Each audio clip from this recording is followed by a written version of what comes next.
Witamy w Ełku, dynamicznie rozwijającym się mieście położonym na Mazurach.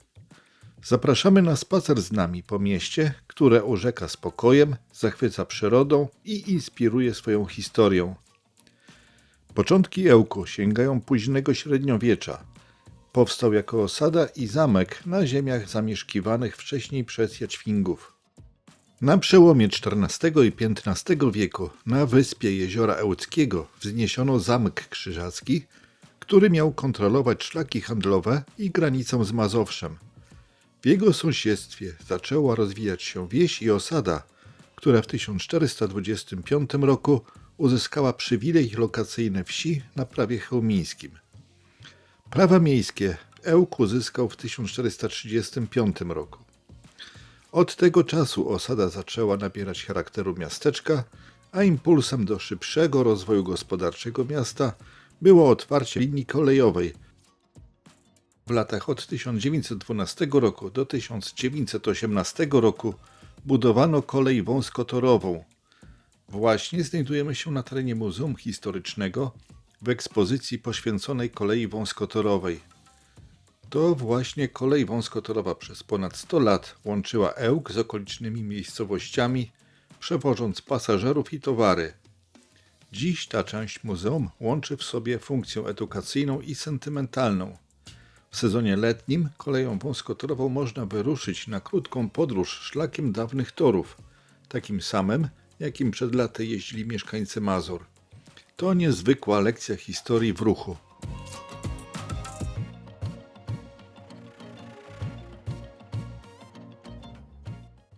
Wagony 12, 11 znajdują się na końcu składu pociągu. Przesyłki konduktorskie przyjmuje i wydaje. Pociąg TLK Biebrza do stacji Warszawa Wschodnia przez stację Grajewo, Osob.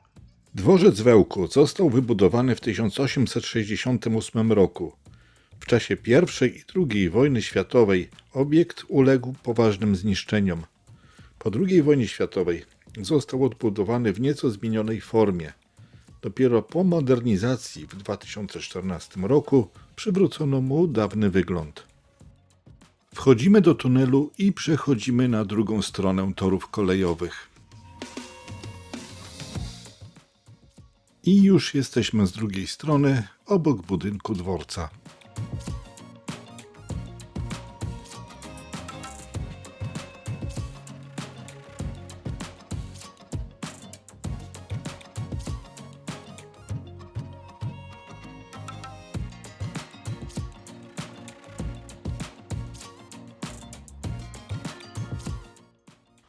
Wychodzimy z dworca kolejowego w stronę centrum.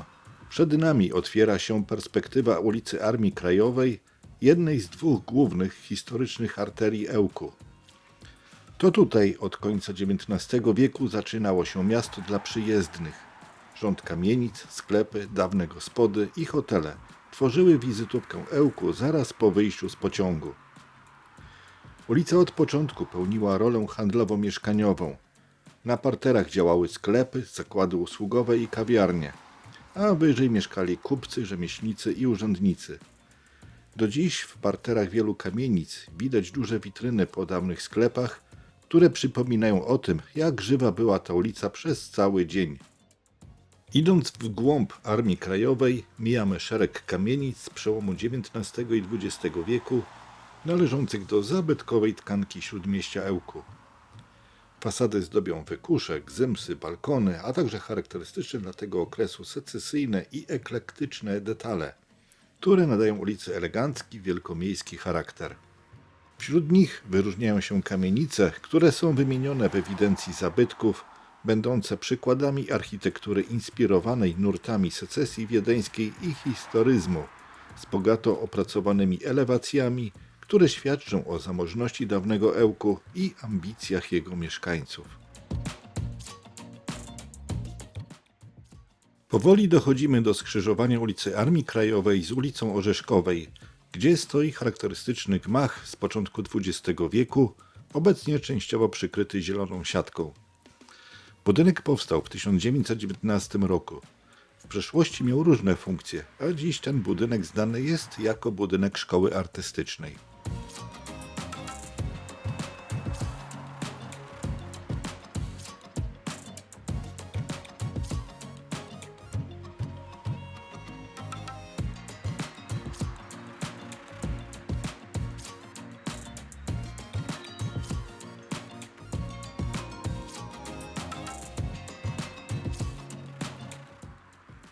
Skręcamy w lewo w ulicą Orzeszkowej. Od razu uwagę naszą zwraca na siebie mural inspirowany linorytem Edmunda Korzeniewskiego, przedstawiający historyczną panoramę Ełku z charakterystycznymi kamienicami, sylwetkę kościoła Najświętszego Serca Jezusowego oraz katedrę świętego Wojciecha. Uwagę zwraca też kamienica przy dzisiejszym numerze 24, na której do dziś zachowano stary przedwojenny numer posesji 11 oraz datę budowy 1910 rok. To drobny, ale wymowny ślad ciągłości historii ulicy, pokazujący, że za współczesnym ruchem ulicznym kryje się ponad stuletnia warstwa miejskiej pamięci. Z lewej strony minęliśmy murowany z cegły budynek gospodarczy z 1884 roku. Kiedyś był on elementem koszar piechoty, a obecnie znajdują się w nim różne obiekty handlowo-usługowe. Przechodzimy na ulicę Kościuszki i idziemy do katedry świętego Wojciecha. Parafię świętego Wojciecha w Ełku utworzono 31 marca 1871 roku, a budowę obecnego kościoła rozpoczęto 9 lipca 1894 roku. Konsekracja świątyni nastąpiła 19 sierpnia 1903 roku. Kościół powstał jako ważne centrum duszpasterskie dla katolików w ówczesnym Ełku, a wraz z rozwojem miasta zyskiwał coraz większe znaczenie religijne i społeczne. W latach I i II wojny światowej tutejsza świątynia nie doznała zniszczeń wojennych. 25 marca 1992 roku Ojciec Święty Jan Paweł II erygował diecezję ełcką, a Kościół pod wezwaniem świętego Wojciecha biskupa i męczennika podniósł do godności katedry diecezji ełckiej. 8 czerwca 1999 roku Ojciec Święty Jan Paweł II podczas 7. pielgrzymki do Ojczyzny modlił się w katedrze, po czym sprawował mszę świętą na placu, na którym zgromadziło się około 300 000 wiernych. Wnętrze katedry utrzymane jest w neogotyckim stylu. Wysokie filary, ostrołukowe arkady i sklepienia kierują wzrok ku ołtarzowi głównemu. Ołtarz główny wykonano z drewna w formie strzelistej nastawy z rzeźbionymi detalami. W tym samym stylu wykonane są dwa ołtarze boczne.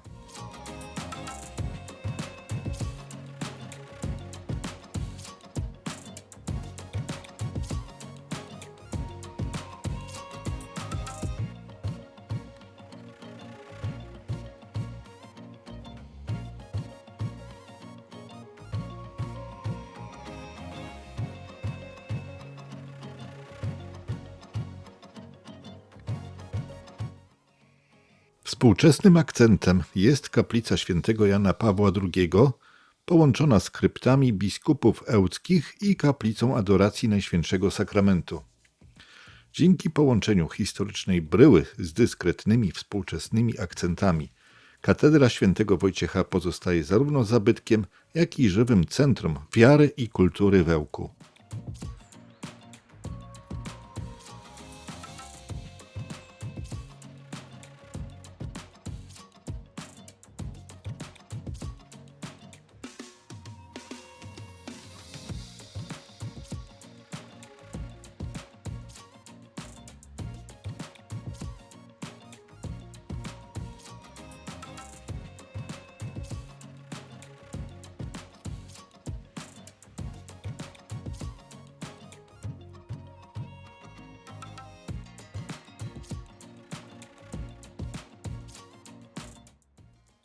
Przechodzimy obok budynku Centrum Pastoralno-Administracyjnego. Na wieść o możliwej wizycie papieża Jana Pawła II w Ełku Jesienią 1997 roku podjęto decyzję o budowie tego budynku, a już 8 czerwca 1999 roku przyjęto w nim Ojca Świętego wraz z delegacją watykańską i świtą papieską. Obecnie w budynku mieszczą się wszystkie podstawowe wydziały kurii. Przechodzimy przez plac katedralny i idziemy ulicą Chopina. Już pierwsze metry pokazują typowy dla Ełku krajobraz miejskiego śródmieścia. Zwarte pierzeje kamienic z przełomu XIX i XX wieku, z parterami przeznaczonymi na sklepy i usługi. Szczególnie warto zwrócić uwagę na domy ujęte w ewidencji zabytków.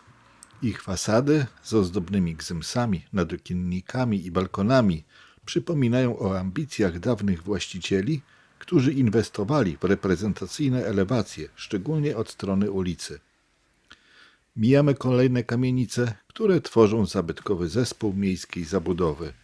Na skrzyżowaniu z ulicą Armii Krajowej, gdzie zabudowa zyskuje szczególnie reprezentacyjny charakter, znajduje się jeden z najstarszych budynków w mieście. Gmach dawnej poczty, wzniesiony w 1881 roku i później rozbudowywany. Spacerujemy po Parku Solidarności, najstarszym parku Ełku. Po stronie ulicy Armii Krajowej stoi pomnik Michała Kajki, mazurskiego poety. Z drugiej strony parku, bliżej ulicy Mickiewicza, stoi obelisk poległym za wolną i niepodległą Polskę, upamiętniający walkę o polskość Mazur. Dawny park królowej Luizy z XIX wieku zachwyca zabytkową fontanną w centrum. Latem pluska tu woda, gromadząc spacerowiczów. To zielone serce śródmieścia łączy pamięć z codziennym wypoczynkiem Ełczan.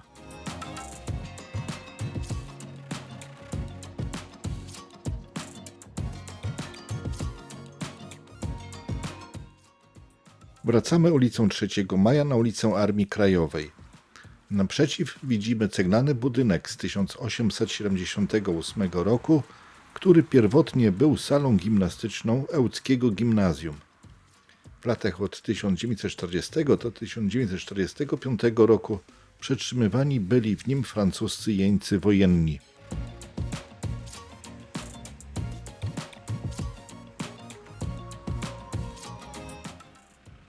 Idziemy dalej ulicą Armii Krajowej.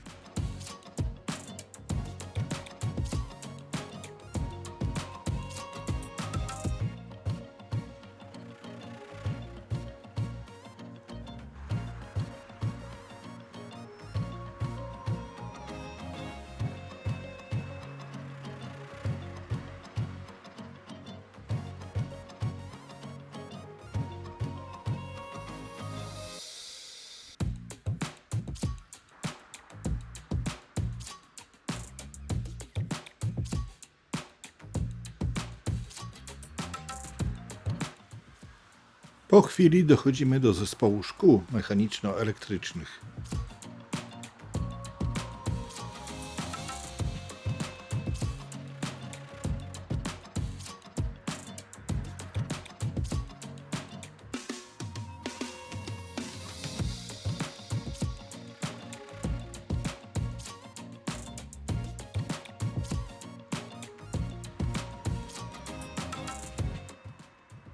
Naprzeciw zespołu szkół stoi kościół Najświętszego Serca Pana Jezusa. Pierwszy murowany kościół wzniesiono w latach od 1847 do 1850 roku jako świątynię ewangelicko-augsburską.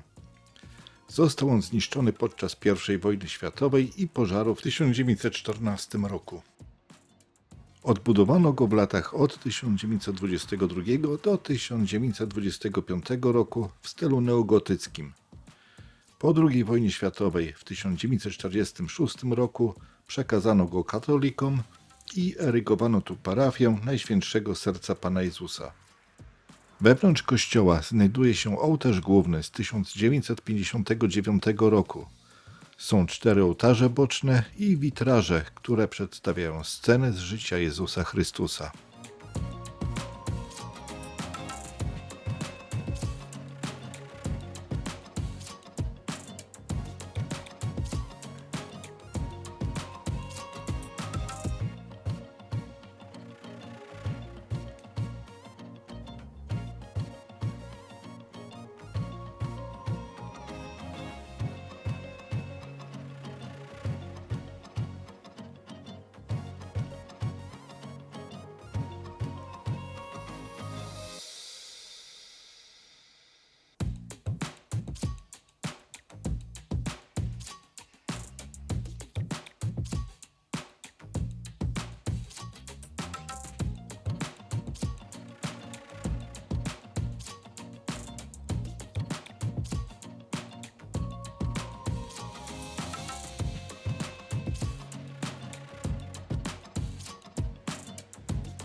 Przed kościołem stoi pomnik w hołdzie poległym Polakom za wiarę i ojczyznę.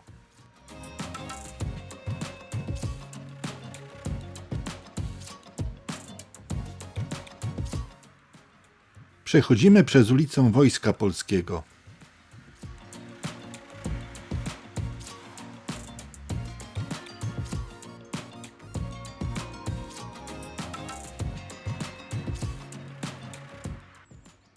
Znajduje się tutaj skwer Rusałki, jeden z najbardziej malowniczych punktów nad jeziorem Ełckim, położony na wielopoziomowym tarasie widokowym. Centralnym akcentem najwyższego poziomu skweru jest rzeźba Rusałki. Parkowa figura wykonana z brązu, przedstawiająca kobiecą postać wodnego ducha związanego symbolicznie z jeziorem Ełckim. Obok jest fontanna chodnikowa, niestety w tej chwili wyłączona. Nieco niżej, na kolejnym poziomie, umieszczono zegar słoneczny.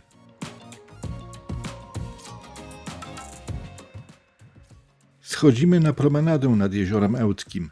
Znajdziemy tutaj drewniane rzeźby powstałe podczas corocznego międzynarodowego pleneru rzeźbiarskiego Natura i Kultura.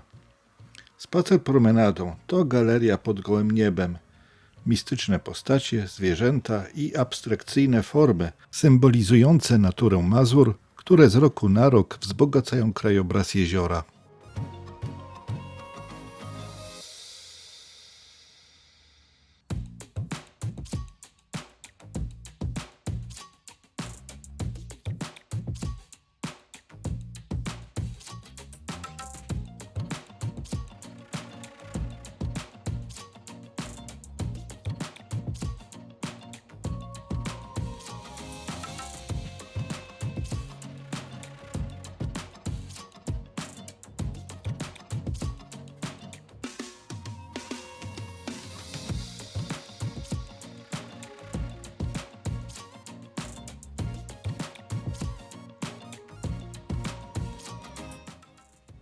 Wracamy i przechodzimy przez most nad jeziorem Ełckim na wyspę, na której znajduje się Zamek Krzyżacki, będący najstarszą świecką budowlą Ełku i symbolem jego średniowiecznych początków.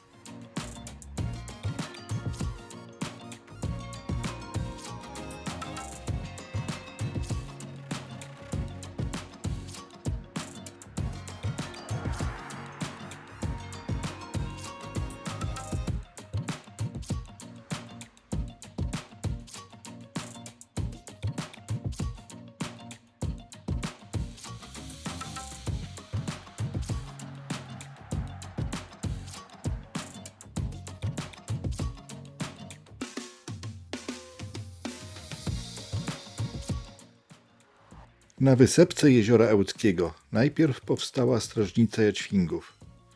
Następnie w latach od 1398 do 1406 roku na jej miejscu Krzyżacy wznieśli najpierw drewniany, a potem kamienny zamek.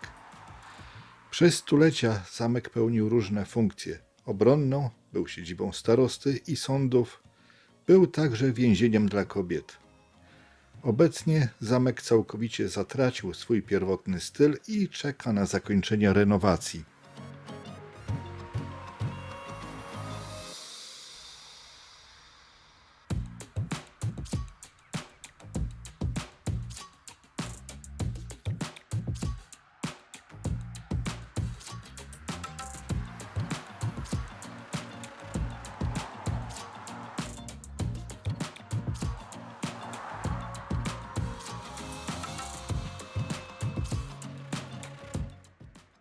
Po obejrzeniu pozostałości po Zamku Krzyżackim wracamy ponownie przez most.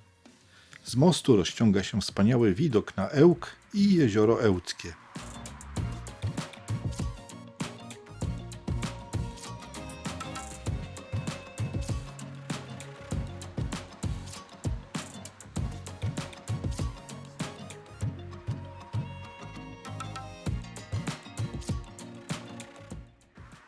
Z mostu schodzimy na promenadę nad jeziorem Ełckim, ale na drugą stronę niż poprzednio.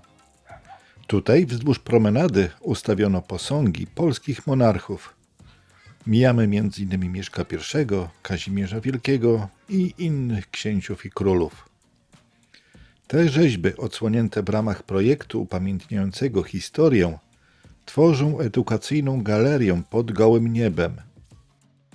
Każda rzeźb z władcą posiada tabliczkę opisującą jego panowanie i znaczenie. Spacerując obok nich, promenada staje się lekcją historii z widokiem na jezioro.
Doszliśmy do mostu nad rzeką Ełk.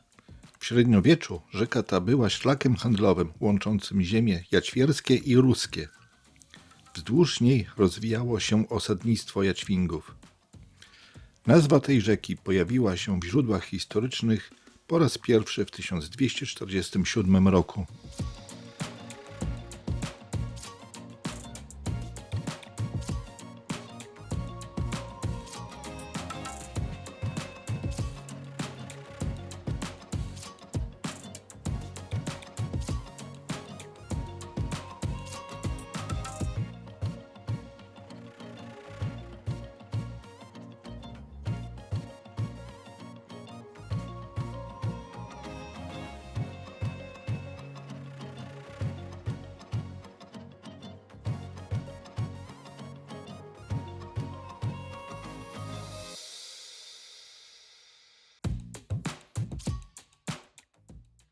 Mijamy Centrum Edukacji Ekologicznej.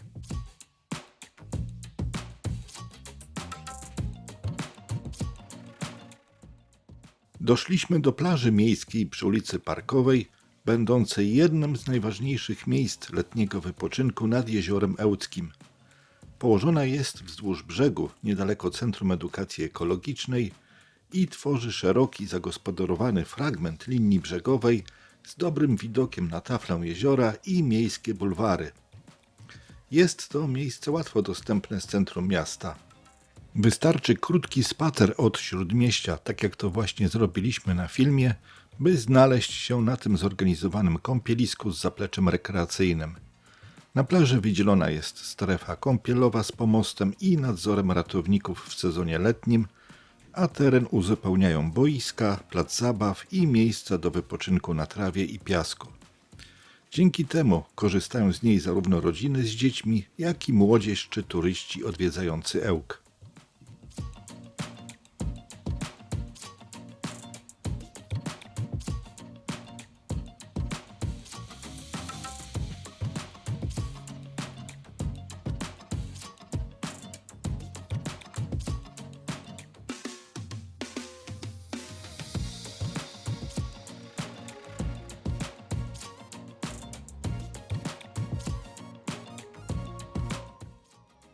Idziemy dalej promenadą wzdłuż jeziora, zobaczyć kolejne atrakcje.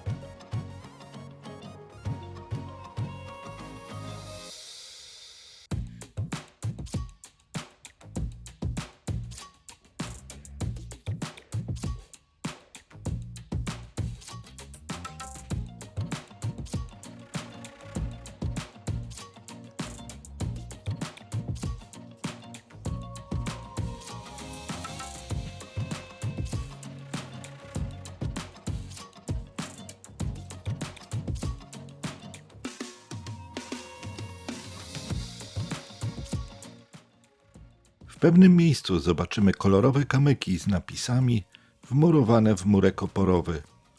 Kamyki były malowane przez przedstawicieli różnych państw świata.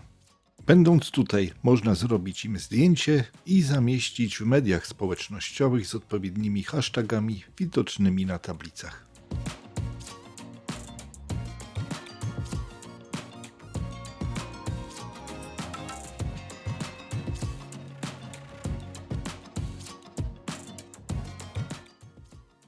Doszliśmy do wieży widokowej.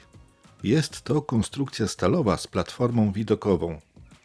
Po wybudowaniu szybko stała się ulubionym miejscem dla turystów. Rozciąga się z niej szeroki widok na jezioro Ełckie i dalszą okolicę. Wstęp na nią jest bezpłatny.